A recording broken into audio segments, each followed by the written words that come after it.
Loveridge with the North Central Regional Center for Rural Development, substituting for Carolyn Hatch today as moderator of this webinar on renewable energy production.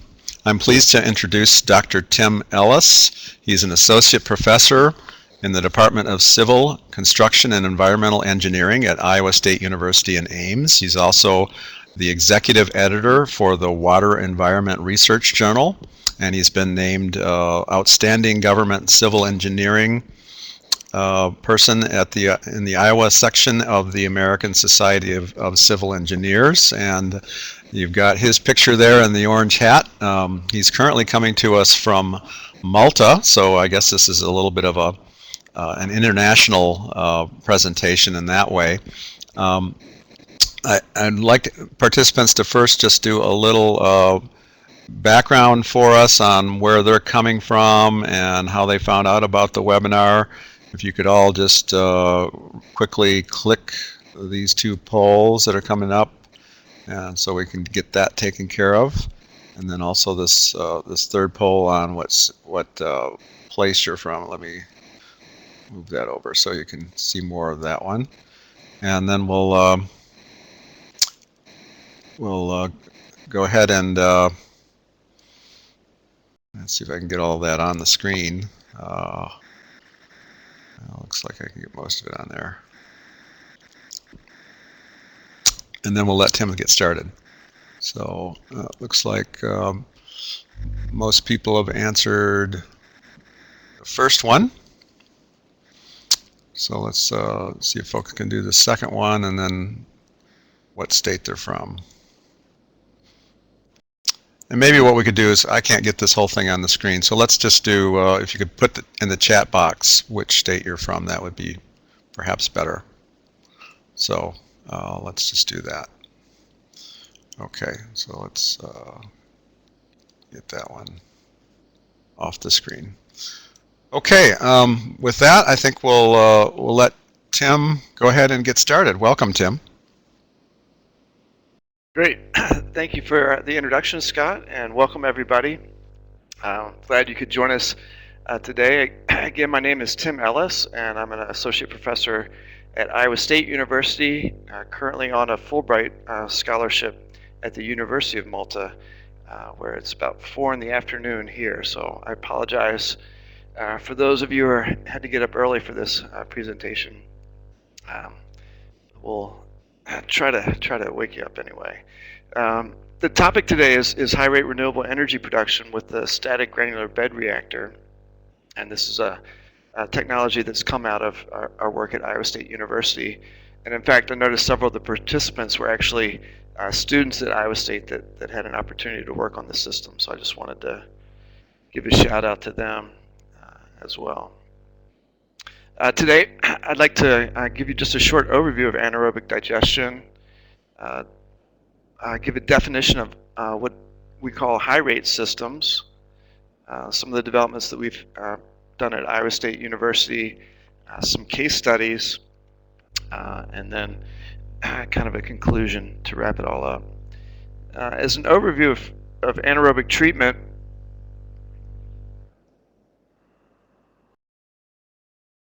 historically, anaerobic organisms have been characterized as slow growers, and anaerobic systems have gotten a bad rap as being unstable, and this is because of the possibility that you might get a stuck digester if during the digestion process, if some of the intermediates accumulate, the process slows down and becomes stuck, and then it requires a long period of time to get that system started again. The positive about anaerobic treatment is that it's a net energy producer. If we were to treat all of the domestic wastewater in the U.S. That's produced, we could produce anaerobically the equivalent of about 50,000 barrels per day energy equivalent. Currently, it's costing us about 20,000 barrels per day in terms of aeration cost. So anaerobic treatment would give us a swing of about 70,000 barrels per day. And that's just domestic wastewater. If we were to look at industrial and certainly agricultural waste sources that that number of potential energy production would be a lot higher. In addition, anaerobic yield is about 1/5 of aerobic yield, and so when it comes time to dispose of our biosolids, the biosolids from anaerobic processes are going to be a much smaller volume. Currently in the U.S., we're spending about $16 billion per year on treatment of wastewater, and roughly half of that is for solids disposal. Historically, anaerobic digestion has a long history. It's probably the oldest renewable energy technology, dating back to Exeter, England. In 1890s, they used biogas off of septic tanks for street lighting. There was a big push in China during the 1970s by Mao Zedong to build these on-farm digesters. Approximately 7 million digesters were built during that time period. There was also several 100,000 built in India and Thailand, also around that same time frame. And these are low rate, kind of on-farm style digesters, maybe 6 to 8 cubic meter size digesters. And there was a high failure rate of these. Over 50% of these systems failed, partly due to inadequate gas collection devices, and partly due to improper operation of the digester itself. On the municipal side, we've had a much better success rate in terms of anaerobic digestion, and a lot of facilities have been digesting their solids from primary and secondary treatment in digesters, collecting the gas and using that in engine generators to generate a significant portion of the energy used at the plant. Places like Ames, Iowa, where Iowa State is, Des Moines, Davenport, and several other cities in Iowa alone generate a significant portion of their energy from the digester gas that's pulled off of those.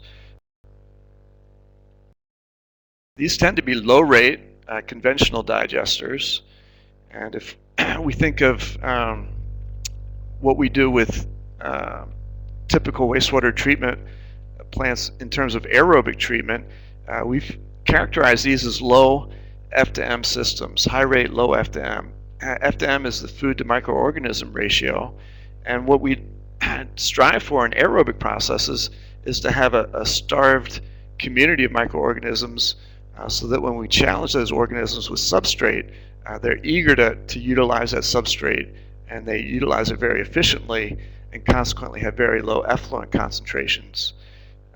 If we think about anaerobic treatment, conventional anaerobic treatment, we've been using low rate systems, typically high F to M systems.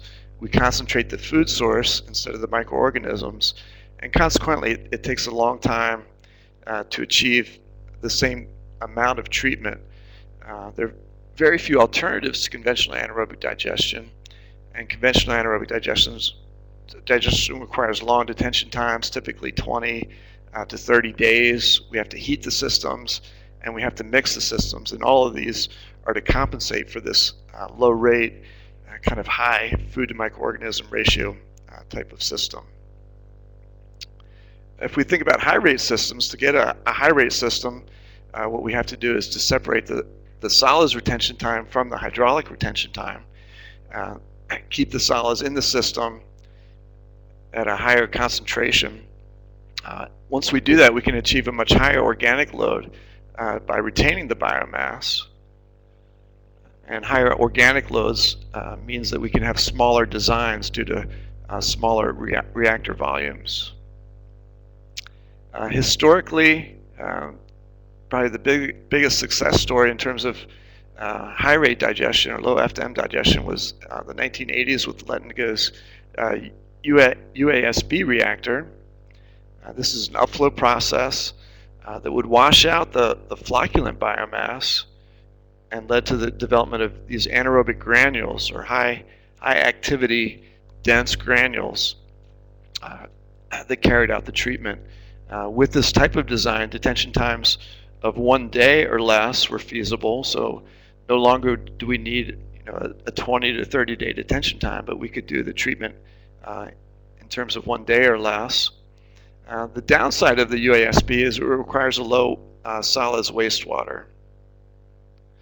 We also have to recirculate the effluent to provide that upflow velocity to select for those anaerobic granules. And we also need a fairly sophisticated gas solids liquid separator at the top of the reactor to carry out the treatment. Typically, UASBs are heated to 35 degrees C to operate satisfactorily. And here's a picture of a UASB, and you can see the flow coming in at the bottom, the granule formation in the suspended bed, flocculent biomass is washed out with the effluent, and again we have this three-phase separator, gas solids liquid separator at the top. All the flow, all the movement in a UASB is towards the top. So gas is rising, the liquid's rising. There's a tendency for the solids to rise as well. So this three-phase separator has an important job to separate the gas from the liquid from the solids. And again, we have recirculation pumping required. And again, we typically heat these type of reactors. Here is a photo of granules. This is from a UASB in Cedar Rapids, Iowa. And you can see these granules are comparable to what you might have in terms of activated carbon in a fish tank filter, for instance. If we look at an SEM of a granule, you can see just that dense agglomeration of bacteria. And then this particular granule doesn't show significant layering, but depending on the substrate, we may get some layering within the granule itself. So what we wanted to do at Iowa State is to take these positive aspects from the UASB, develop a high rate system where we maximize the biomass density. So we have our low food to microorganism ratio, FDM ratio. We wanted to minimize the effluent solids and even meet NPDES permit requirements for surface water discharge in some instances. That meant having an anaerobic process. For the first time, we could get down to a 30 milligram per liter suspended solids, 30 milligram per liter BOD discharge with our system. And again, the main goal is to maximize the generation of renewable energy in the form of biogas by this high conversion rate.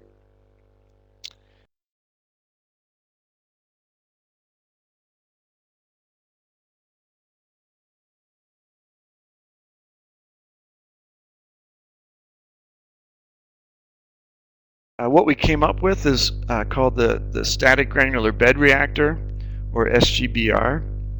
And we can see it's a downflow configuration. Tim, we seem to have lost audio. At least I've lost audio from you. In the reactor, which is seeded from another granular reactor.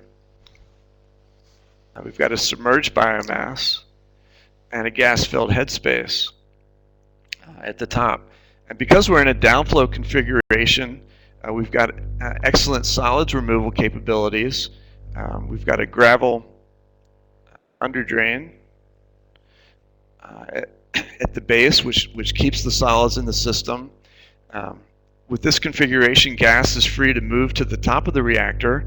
In fact, creates channelization with the reactor, so we don't need any mixing. We get channelization occurred with the gas production, and we get excellent performance. It's a simple design.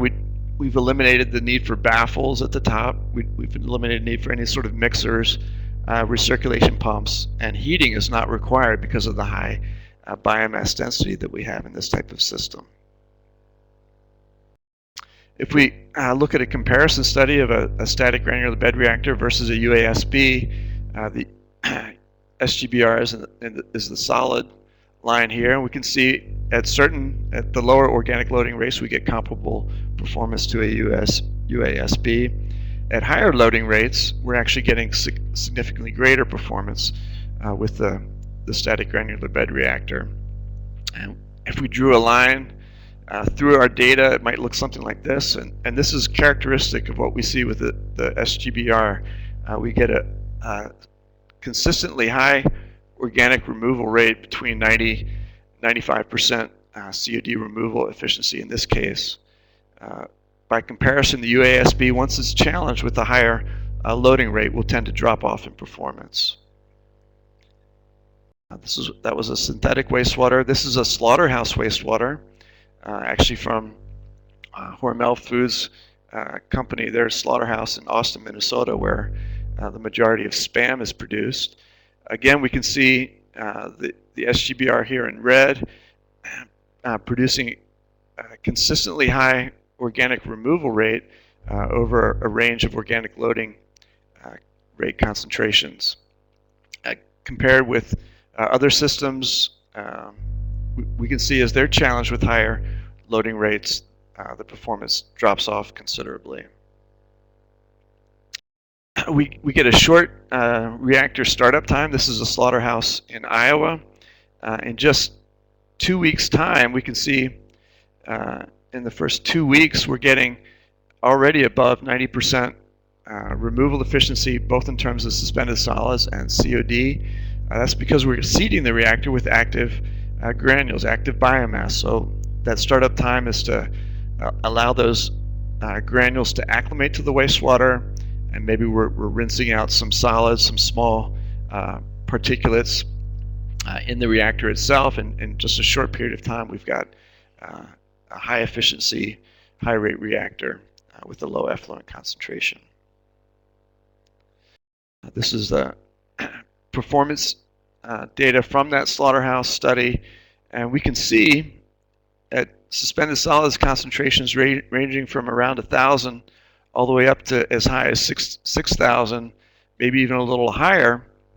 We're getting consistently high removal efficiency in terms of solids removal and very low effluent concentrations.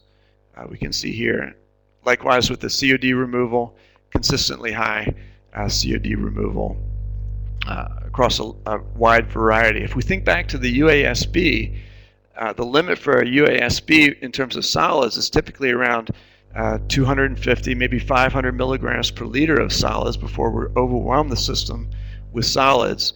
And already with the SGBR, we've gone to an order of magnitude higher in terms of solids loading on the system. Other substrates, landfill leachate, despite a little blip during the startup of the reactor, we get a consistently high COD removal efficiency. If we were to draw a line through it, through our data, it might look something like this. Compared with other anaerobic processes treating landfill leachate, we can see we're significantly greater performance with the static granular bed reactor.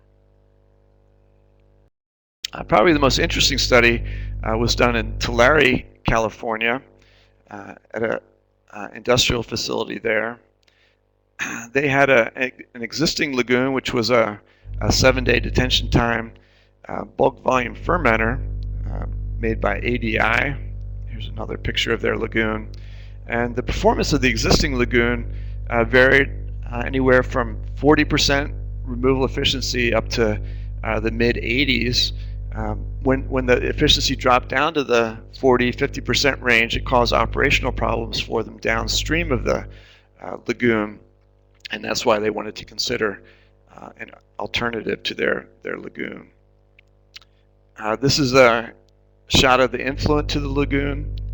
It's mainly a dairy processing wastewater, primarily. So in our pilot reactor, this is a shot of the underdrain and a simple perforated underdrain lateral. On top of the underdrain, we placed gravel. Let me go back to get that.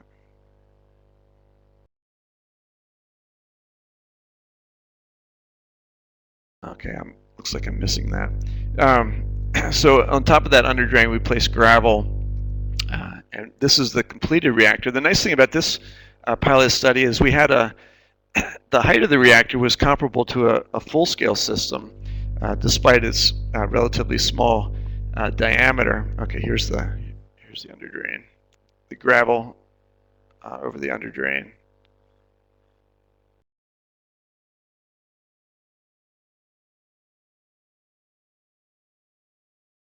Um, so the size of this reactor was about 1,600 gallons, about 8 cubic meter volume. We can see the completed pilot study here, a sight glass to make sure the liquid level in the reactor was where we wanted it, and a simple valving arrangement for the effluent discharge, depending upon the head loss that we're getting in the reactor. We did backwash the reactor periodically, depending upon the accumulation of solids in the reactor. We did have an equalization tank, influent tank, where we neutralized the wastewater prior to going into our system with caustic, the same neutralizing agent they were using going to the lagoon. Performance of our system was very good. These are a lot of the startup data, and then as we challenged the system at higher rates, the system stabilized with, again, consistently high performance, typically greater than 90% removal efficiency in terms of both solids and COD removal, which again was significantly better than what they were getting with their existing lagoon system.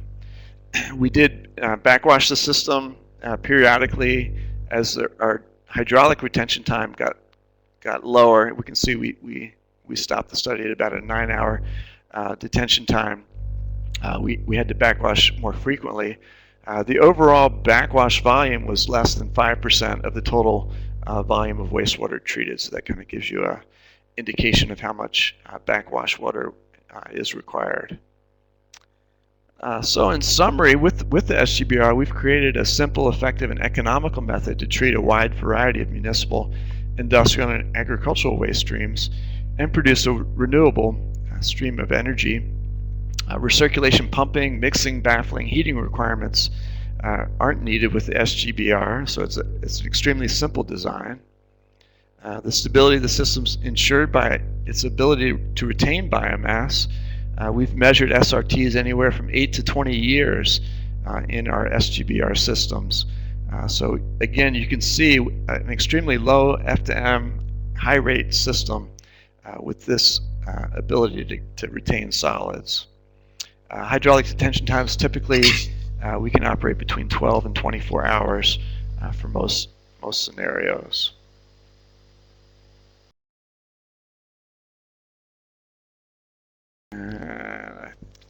Well, thanks, Tim. That was a really interesting overview of a technology that seems to have some promise. Talk a little bit about the granules. It seemed like those are pretty key to your whole process. How do those get produced, and is that a one-time thing, or do you have to kind of continually put those into the system?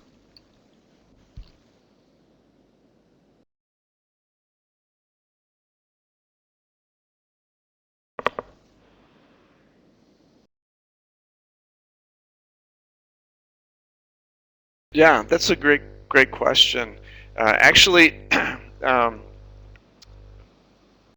we rely on active granules from an existing reactor. That could be another SGBR if there was one available. Right now, we're going to UASB systems to get granules, and we found that typically the ones from breweries have extremely robust granules. Brewery wastewater is kind of a complex wastewater that tends to grow pretty large, healthy granules. So we found that those are excellent sources of granules. So it's a construction cost. You'd want to seed your system with granules. Originally, we thought we'd have to fill the reactor volume with granules, and over the years, we've learned that if we shoot for about 50 to 60% of the active volume being active granules, that's probably the sweet zone for seeding the system with granules. And they do survive for long periods of time. They actually grow in size. The studies we've done looking at the size of the granules, they grow over time. So they are robust. We don't anticipate ever having to put new granules in. They tend to survive well and grow in size. The backwashing is likely going to to wash out any flocculent biomass that might develop. Well, it sounds like you need to move your operations to Michigan's because we're the microbrew capital of the world now. Those So to be outcompeted by other, interesting synergy between microbreweries and your work. Coulter Wood had a question. What is the percent of solids in the backwash, and how is the backwash handled? Yeah, there you go.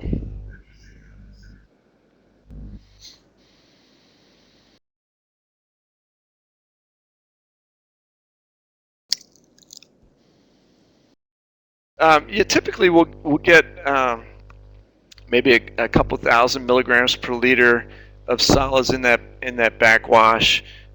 We'd want to take that to a holding area. Maybe we've got a lagoon on site, or maybe we want to go right into a dewatering type of operation. But it's not too dissimilar to what we would have available in an existing treatment plant. We typically have a wash water lagoon or a waste lagoon that would be available to handle that backwash flow. We could bleed the supernatant. Is there what about scalability? What's the ideal scale for a system like this, given what you've tested out to date?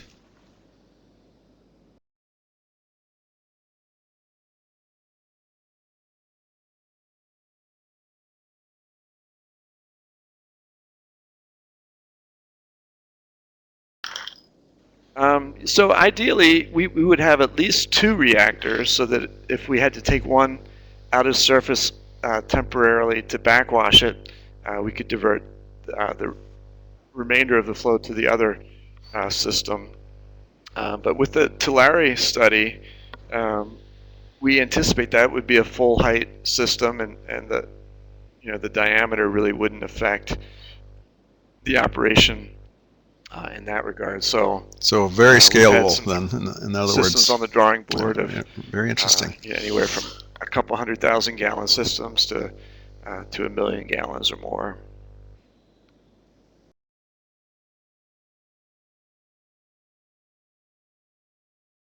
Yes, and actually the picture where I was in the Democratic Republic of Congo, we were looking at extremely small systems for that scenario, where we could use existing plastic tanks for the gas cover. So those were probably more on the order of Brett had a question about whether this system is intended to be part of a larger system, or is there a minimum pre-treatment required?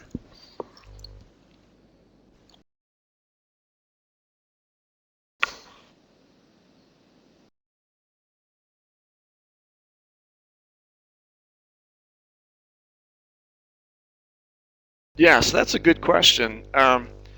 One of the problems we did run into in Tulare was we were pulling the wastewater right out of the influent channel. It hadn't been screened yet, and so we were pulling out things like plastic gloves and wood chips and things, and so those were giving us some operational problems. So you would want, as a minimum, to have a good screening facility and grit removal prior to going into the SGBR. Following SGBR treatment, you're still going to have phosphorus and you're still going to have nitrogen. Those would be conserved typically in any anaerobic process. So depending upon your requirements, you would at least need to treat those, and depending upon the residual BOD. Actually, in Tulare, the concern was that we wouldn't have enough residual BOD going into their subsequent sequencing batch reactor system. So they would have to probably bleed in some untreated. Cameron had a question about whether this could be to make sure that we didn't remove too much of it in our SGBR system in a full scale. No, I was just repeating the question. So you sounds like you're on it. So. All right. Could this be applicable to? Go ahead.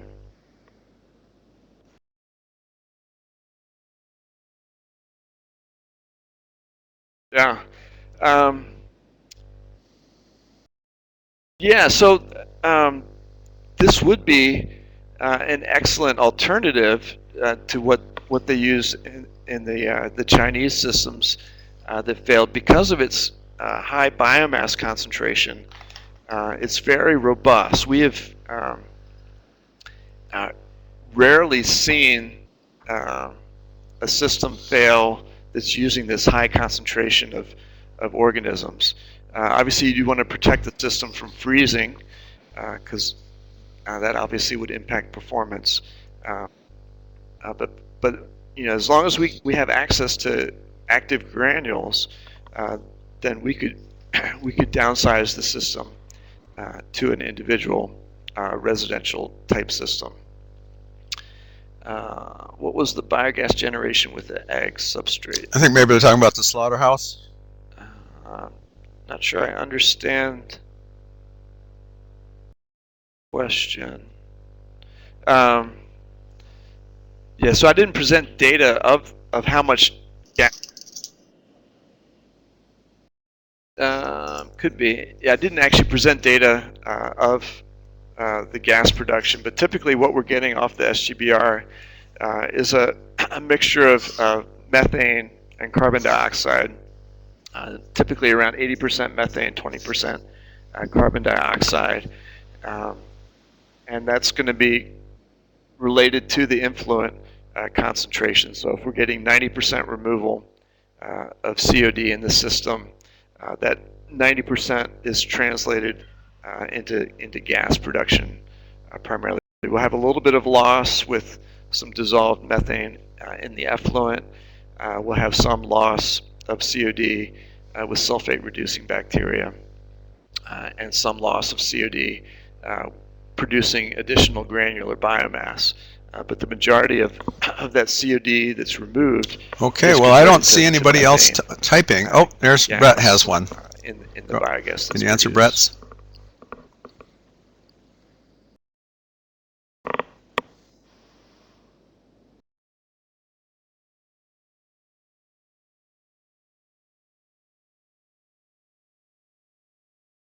Okay, so sure. With colder climate operation, probably the biggest concern is that we're going to have more dissolved methane in the effluent. So methane is soluble, and it's going to be more soluble at colder temperatures. So if biogas generation is our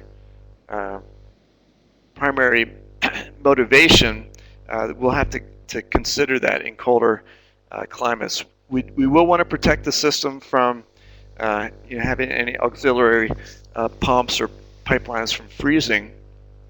But actually, when we did the Tulare study, they were having record cold temperatures in California at that time. So we did it over the winter, and they had cold conditions, but the system operated well despite those temperature extremes. And along those lines, since this is an ambient temperature system, what are the bacteria classified? They're still going to be mesophilic bacteria primarily. Mesophiles have a wide range of temperature. They're going to perform better at warmer temperatures, but the way we offset operation at colder temperatures is by having additional biomass. So in a similar way, we don't heat aerobic processes. We don't heat our activated sludge or trickling filter processes. And we compensate for those colder temperatures by having higher concentrations of bacteria, and that's essentially what we're doing with the SGBR. We're having a higher concentration of bacteria to compensate for the loss of activity because of the colder climates, colder temperatures. Is there a natural shift in meso versus thermophilic bacteria depending on weather? Yeah, so we haven't actually tested the SGBR at thermophilic temperatures. Thermophilic is typically 55 degrees Celsius and above. Mesophilic traditionally is 35 degrees Celsius.